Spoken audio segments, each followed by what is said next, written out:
Compromisso com a verdade bíblica. A hora da reconciliação. Apresentação: Pastor Luiz Carlos Aparício.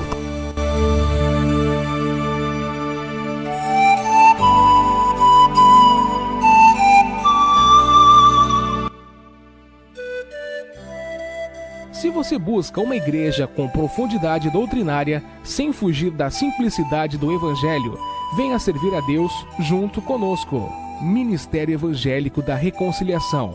Compromisso e seriedade na Palavra de Deus.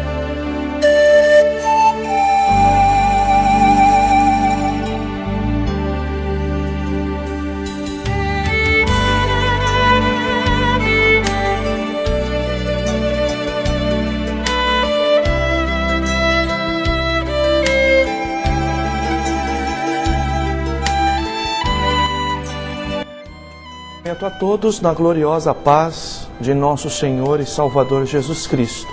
Estamos iniciando mais um programa Hora da Reconciliação. O programa de hoje tem como tema o cristão, a igreja e a política.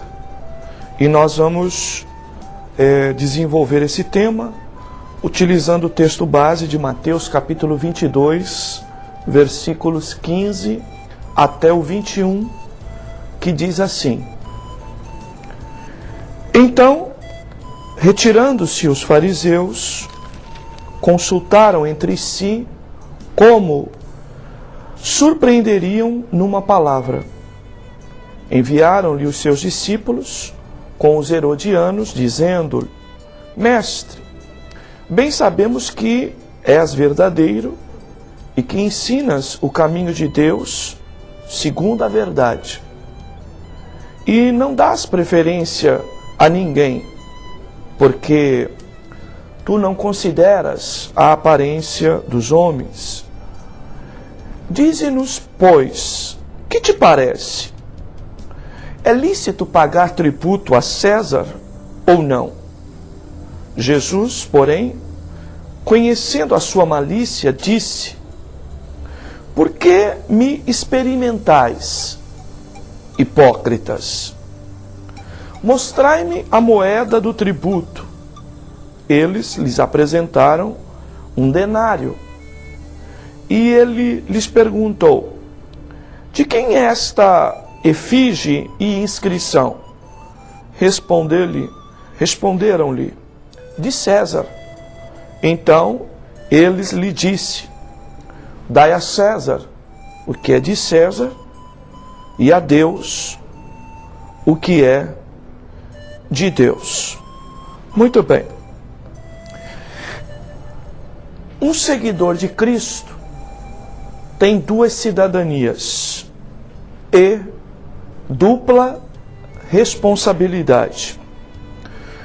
É claro que a sua responsabilidade para com Deus deve ter precedência ou preferência sobre a de César, que representa o Estado, representa o governo.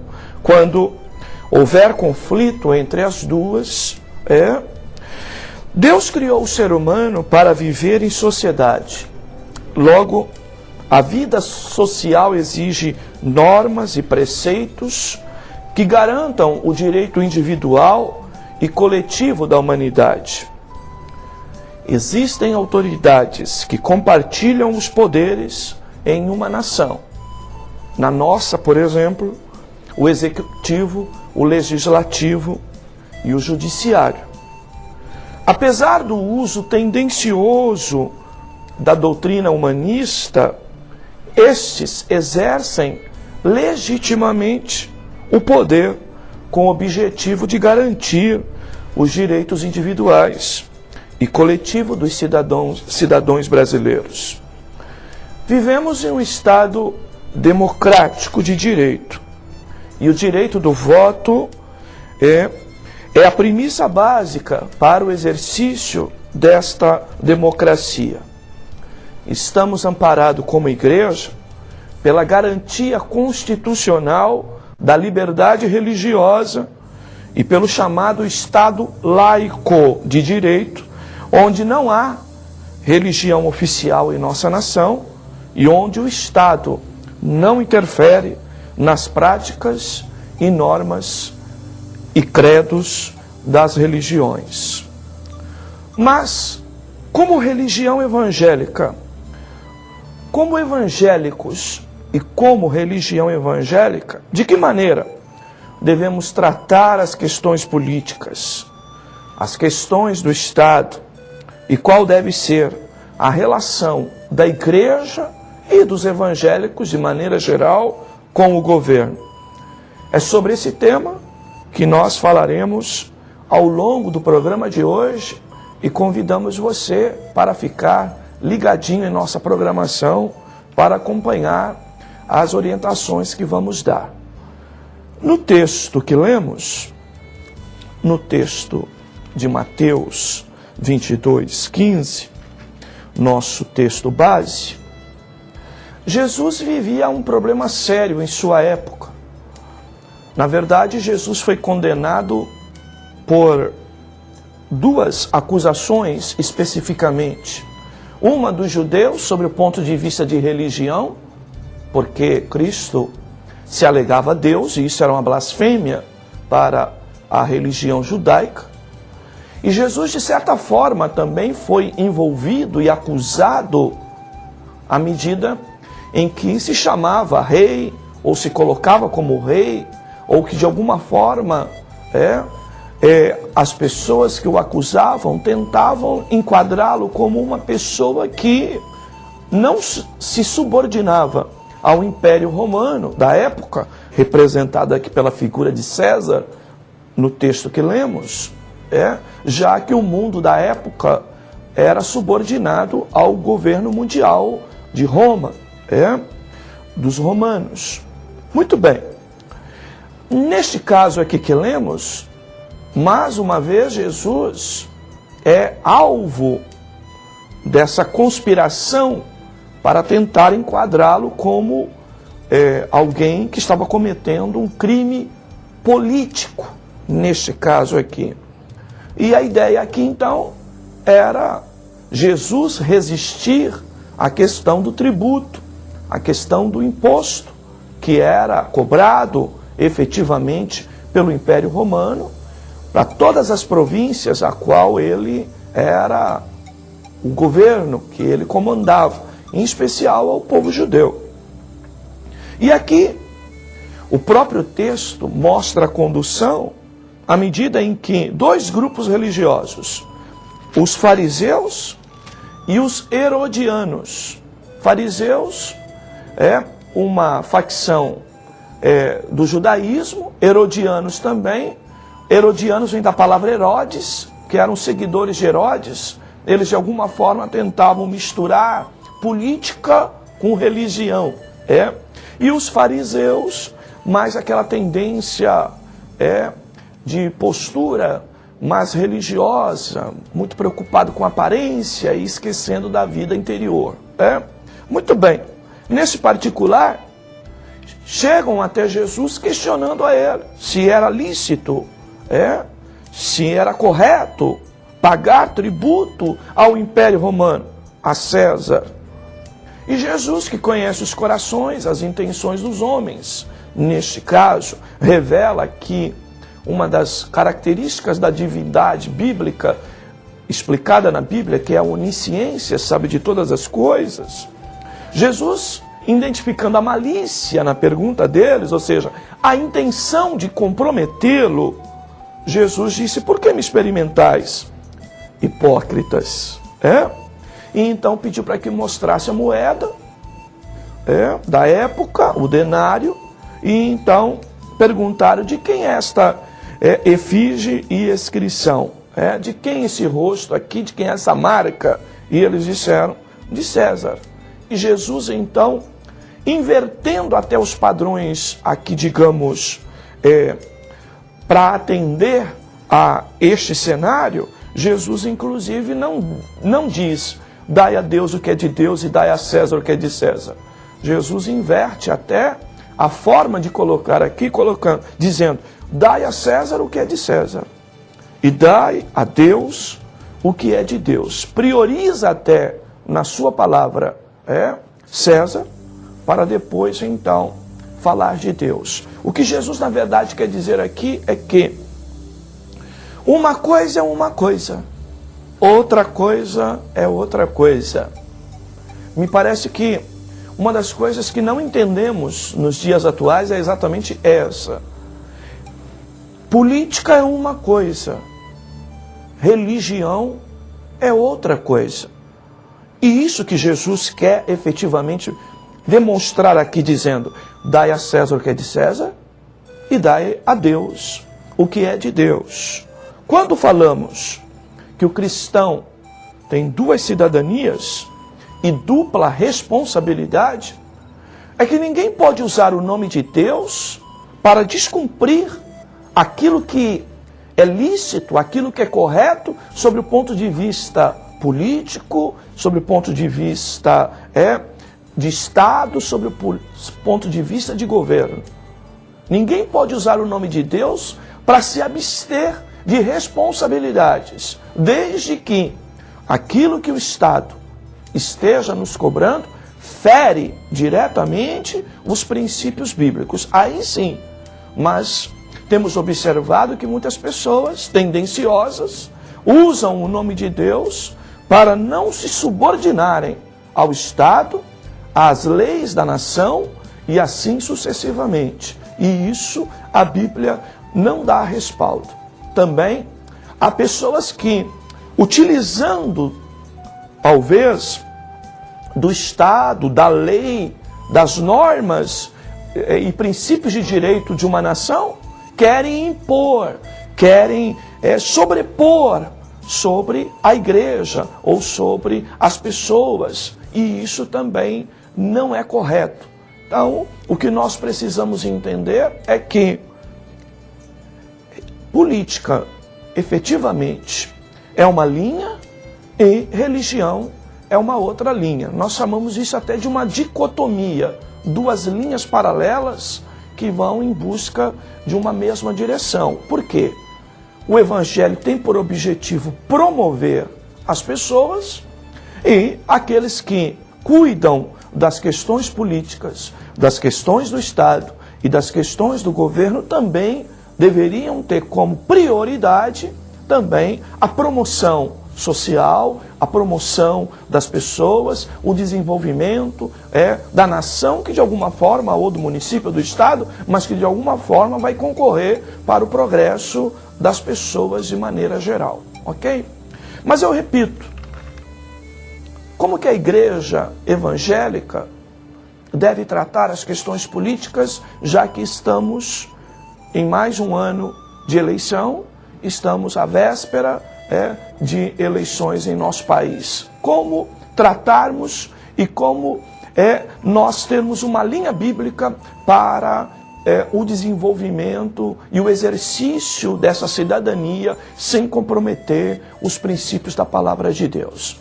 É sobre isso que nós vamos falar e queremos mais uma vez reiterar para que você fique conosco ao longo de nossa programação, ok? Vamos bem objetivamente falarmos como que tem que ser essa relação da igreja com o Estado, com as questões políticas e também com os governos. Objetivamente, vamos tentar responder algumas perguntas para que isso possa pedagogicamente ficar mais claro para você, meu telespectador. Em primeiro lugar, as pessoas me perguntam assim: pastor, é correto a igreja lançar, apoiar ou dirigir o voto de seus fiéis a um candidato? A resposta é não. Não. O voto é pessoal e secreto. Portanto, toda tentativa de induzir alguém para o seu candidato, principalmente quando eu digo indução, porque a igreja de alguma forma exerce um certo poder, uma certa autoridade sobre seus fiéis. E lançar candidato mandar apoiar, ou a igreja dizer que está apoiando determinado candidato, ou de alguma forma dirigir o voto dos fiéis, constitui sim uma indução e uma manipulação aos fiéis. E a Bíblia nos fala do perigo disso em 2 Pedro, capítulo 2, versículo 3. Vamos ler lá a segunda carta do apóstolo Pedro, capítulo 2, versículo 3, que diz assim: por ganância farão de vós negócio com palavras fingidas. Para eles o juízo lavrado a longo tempo não tarda, e a sua destruição não dorme. Observem só o texto. Por ganância farão de vós negócio com palavras fingidas. Todo crente, todo fiel deve tomar cuidado para que alguém que tem autoridade sobre ele, de alguma forma, movido por ganância, movido por desejos, inclusive institucionais e até pessoais, use de palavras fingidas para de alguma forma manipular. Lembremos da palavra primeira do primeiro bloco. Dai a César o que é de César, dai a Deus o que é de Deus. Tratemos as coisas da maneira como devem ser tratadas, de maneira distintas. Lembrando, repito, o voto é pessoal e secreto. Segundo, é correto a igreja oferecer sua tribuna em espaço de culto para política partidária? Não. A Bíblia é clara: a minha casa será chamada casa de oração. O desvio do alvo principal, que é o espiritual, tem roubado a identidade e a autoridade da igreja. Mateus 21, 13 é o texto que lemos. Minha casa será chamada casa de oração e não palanque para políticos. E eu estou falando de política partidária. E nós vamos explicar já já a diferença entre política e política partidária. 3. A igreja deve fazer conchavos políticos no sentido de obter vantagem para a sua comunidade, como doação de terrenos, ajuda de material para construção, pedido de cargos e secretarias para pastores, pessoas de eminência dentro da igreja. Ou ainda a igreja deve buscar ofertas especiais para declarar um apoio a determinado político? Não. A igreja deve se manter pura, distante desses ilícitos e ser exemplo naquilo que ela mesma estabelece como regra de doutrina para os fiéis. Vamos ler 1 Tessalonicenses 4, carta de Paulo aos Tessalonicenses. Vamos ler 1 Tessalonicenses 4, versículos 11 e 12. Diz assim: procurai viver quietos e tratar dos vossos próprios negócios e trabalhar com as vossas próprias mãos, como já vos temos mandado, para que andeis honestamente para os que estão de fora e não necessiteis de coisa alguma. É o texto bíblico. Então, a igreja assumir posições hoje de que ela precisa de políticos num Estado que é laico e que a própria Constituição garante o seu exercício de religião ou de culto, isto é uma aberração. Tomemos cuidado para que nós não entremos por este caminho. Quarto, a igreja deve sustar e impedir o direito de membros que, fazendo uso legítimo do direito de apoiar o seu próprio candidato, ele, de alguma forma, a igreja, de alguma forma, cercear esse direito, desde que o candidato da pessoa não seja o indicado pela própria igreja, ou ainda organizar seus fiéis para uso em campanha política? Não. Isto é abuso de autoridade. Temos visto ministérios evangélicos que monopolizam, manipulam e também criam um monopólio usando os seus próprios membros para eles fazerem, infelizmente, campanha política para o candidato oficial da igreja, que já dissemos que não é correto fazer isso. Colossenses 2:8 é um bom texto para nós falarmos sobre isso. Tende cuidado para que ninguém vos faça presa sua por meio de filosofias, de vãs sutilezas, ou segundo a tradição dos homens, ou as normas dos homens, segundo o rudimento de Cristo, segundo o rudimento do mundo, e não segundo Cristo. Então tomemos cuidado com isso. O que deve fazer a igreja, biblicamente falando? O que a igreja pode fazer sobre isso? Pastor, o senhor é apolítico? O senhor é contra política? Não, eu sou contra a política partidária dentro da igreja. Sabe? Agora, o que a igreja pode fazer sobre este ponto de vista? Esclarecer e levar seus fiéis a entender a diferença entre fazer política e fazer política partidária. Ao falar de política sem partidarismo, ou seja, sem a indução, ou sem a escolha, sem a eleição de um candidato próprio, a igreja deve orientar seus fiéis a, primeiro, a não vender, trocar, negociar o seu voto. A igreja deveria orientar a isso. E não ela ser mau exemplo disso. Segundo, que os fiéis devem votar sem qualquer omissão. Devem cumprir com o seu dever cívico e ir votar.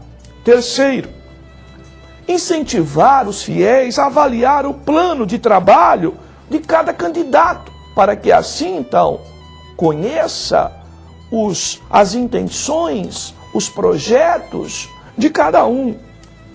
Quarto, deve a igreja, e pode a igreja, pedir para que seus fiéis observem os princípios cristãos dos candidatos, em especiais aos padrões dos valores morais bíblicos defendidos por cada candidato. 5. Voltando no 4, há uma ideia por aí de que evangélico vota em evangélico, irmão vota em irmão. Observe bem se este irmão, se este evangélico está casado com os princípios da palavra ou está se utilizando da irmandade dos fiéis para promoção. Observe isso. 5, observar a tendência partidária. Cada partido tem seu compromisso de propostas para o país, para o município, para o estado, e que nós devemos, de alguma forma, ao votar em determinado candidato, até de preferência pessoal, deveríamos ter cuidado com o partido que ele está e com as ideias que fundamentam a estrutura de criação e desenvolvimento desse partido. 6, avaliar o currículo político do candidato. Tanto se ele ainda não foi o seu currículo na vida privada, como também, ou na vida até pública, dependendo do cargo. Pode ser que ocupe um cargo que não seja eletivo, mas observar o currículo. 7, dizer para a congregação, dizer para os fiéis, isso é dever da igreja, que o voto é pessoal e secreto, e não induzir o irmão, a irmã, a votar nesse ou naquele outro candidato. Ou muito menos promover um e dizer, é este o nosso candidato. Essa opção é pessoal, particular, e mais, não questionar se vai votar ou se não vai votar, porque o voto é secreto. E se alguém quiser vir te manipular nesse particular, diga a ele, o voto é secreto. Você não tem autorização e nem pode se impor para saber em quem eu vou votar. 8. Levar a análise do político além dos interesses da comunidade evangélica. Olhar a questão da sociedade como um todo. Por quê? A proposta que muitas das vezes chega na igreja evangélica para os chamados candidatos evangélicos ou de apoio dos evangélicos é que lá eles vão lutar pela causa dos evangélicos. Muito bem. Nós estamos errando seriamente como igreja nesse particular. Nós temos que ter pessoas, seja na Câmara Municipal, na Federal, no Senado, que lutem pela sociedade de maneira geral. Não ficarmos promovendo a questão das tribos, até porque isso de alguma forma é acepção àquele ou aquele outro. Num Estado laico, se beneficiar evangélico, vai beneficiar espírita, vai beneficiar católico. Não tem como. Por mais que tenhamos votos lá, todos eles dependem do voto de todos. Logo, vai existir conchavo, vai existir, você vota no meu projeto que eu voto no teu. Então, tomemos cuidado com essas coisas, porque o que nós vemos hoje é as pessoas mais simples nas igrejas aceitando a proposta que nós precisamos ter um candidato lá, porque ele vai brigar por nós. Meu irmão, se Deus não brigar por mim, eu vou esperar que briguem por esta questão dos evangélicos lá. Lembrando, repito, estamos num Estado laico. Então, se o Estado não pode interferir tanto e não pode interferir para derrubar, para acabar ou coisa parecida, desde que nós estejamos nas leis, é lógico, também não pode trabalhar para nos beneficiar. E buscar esse tipo de benefício é muito perigoso. Ainda 9, mostrar exemplo de independência sobre o assunto. Sabe, queridos, igreja evangélica, para pregar a verdade que está na palavra, não pode ter conchavos com governos. Não pode. Nós somos chamados por Deus para ser luz no meio das trevas. E a Bíblia diz que nós também fomos chamados para ser sal. E se o sal não servir para salgar, para dar o tempero, ele não serve para outra coisa a não ser a ser pisado pelos homens.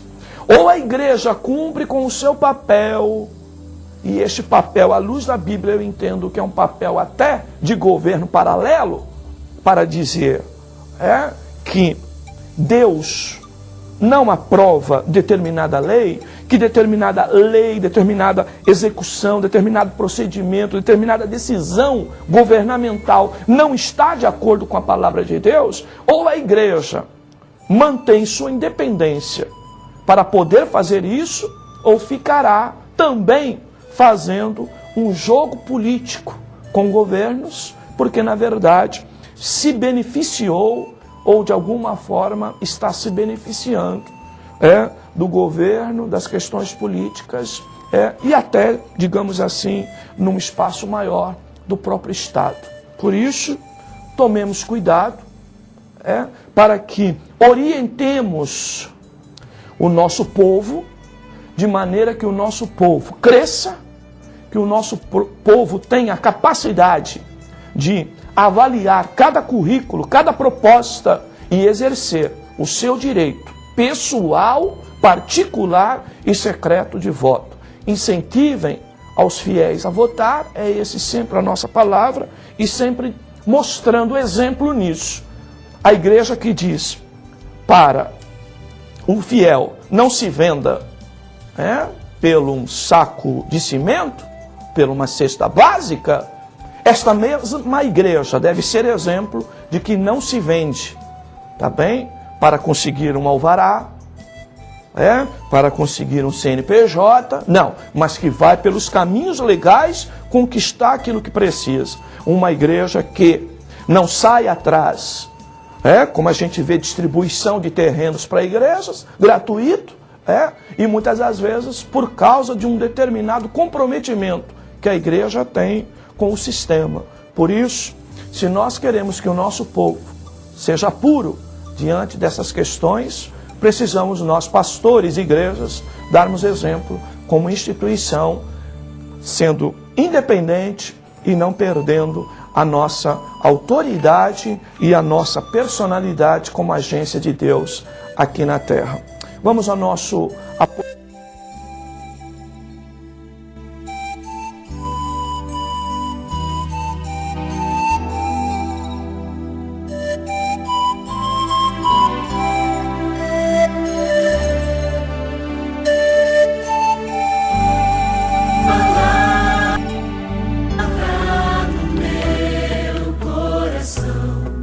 Acesse nosso portal na internet. Notícias, devocionais, estudos bíblicos, vídeos, ministério, declaração de fé, pedidos. Fale conosco. Acesse ministériodareconciliação.net.